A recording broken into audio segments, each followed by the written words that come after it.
Assalomu alaykum. Bugun sizlar bilan o'quv qo'llanmamizda 84-bitdan davom ettiramiz. Hada qalamun. Bu qalam. Hadihi aqlamun. Bular qalamlar. Biz o'tgan darsimizda aytgandik. Demak, muannas ko'plik aqlsiz narsalarga nisbatan muannas birlik ko'rsatish olmosh ishlatiladi. Shuning uchun qalamlar so'ziga nisbatan hadihi so'zini qo'lladim. Hada babun, bu eshik. Hadihi abwabun, bular eshiklar. Hada nahrun, bu dengiz, bu daryo. Hadihi anharun, bular daryolar. Hada jabalun, bu tog'. Hadihi jibalun, bular tog'lar. Hada kalbun, bu it. Hadihi kilabun, bular itlar. Hada bahrun, bu dengiz. Hadihi biharun, bular dengizlar.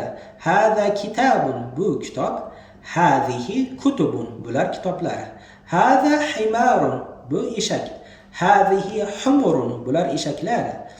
Hada sarirun, bu karvat. Hadihi sururun, bular karvatlar.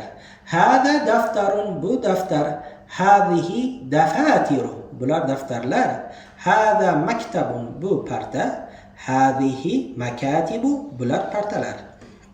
Hada funduqun, bu mehmonxona. Hadihi fanadiqu, bular mehmonxonalar. Hadihi sa'atun, bu soat. Hadihi sa'atun, bular soatlar. Endi e'tibor berasizlar, mana muannas shaklda birlik bo'lgandan unga nisbatan ko'pligi ham muannas shaklda birlik, ya'ni bu degan so'zni hadihi ko'rinishi ishlatilar ekan. Demak, birlikda ham, ko'plikda ham muannas narsani birligida ham, ko'pligida ham agar aqlsiz bo'lsa, ya'ni soat aqlsiz, shunga nisbatan biz ko'rsatish olmoshi ishlatmoqchi bo'lsak, hadihi bu so'zini, ya'ni bular so'zida ishlatamiz, ya'ni bu soatlar ma'nosida. Aqlli bo'lganda edi muannas, bunda haulai ishlatardik. Hozir aqlsiz bo'lgani uchun demak ko'pligida hadihi ishlatdik. Hadihi sayyaratun, bu mashina. Hadihi sayyaratun, bular mashinalar.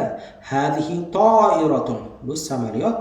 Hadihi toiratun, bular samolyotlar. Zalika najmun, ana u yulduz. Demak, biz hozir endi zalika, ana u so'zini ishlatdik. Ana u so'zi muzakkar aqlsiz narsalarga, demak, zalika ishlatilaveradi. Lekin endi bu aqlsiz narsalarni ko'pligiga bo'lsa tilka ishlatiladi. Tilka nujumun, ana ular yulduzlar.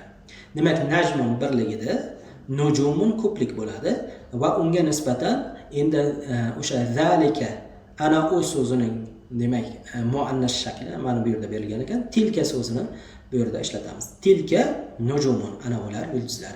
Tilka sayyaratun, ana u mashina. Tilka sayyaratun, ana ular mashinalar. Demak, mashina birlik bo'lganda muannas so'z bo'lgani uchun oxirida to'y marbutasi bor. Mana muannas so'z bo'lgani uchun ana u shaklini muannas shakli tilka so'zi ishlatildi. Endi o'shani ko'pligi bo'lsa, sayyaratun ko'pligi bo'lsa, ularga ham nisbatan demak muannas birlik tilka so'zi ishlatilar ekan. Demak, ana u bu so'zlarni ko'pligi bo'ladigan bo'lsa, ko'pligi aqlsiz narsalarga nisbatan birlik shaklida hadihi yoki tilka shaklida ishlatilar ekan. Mana shu yergacha o'qiganlarimizni yaxshilab dars bilan o'zlashtirib olamiz.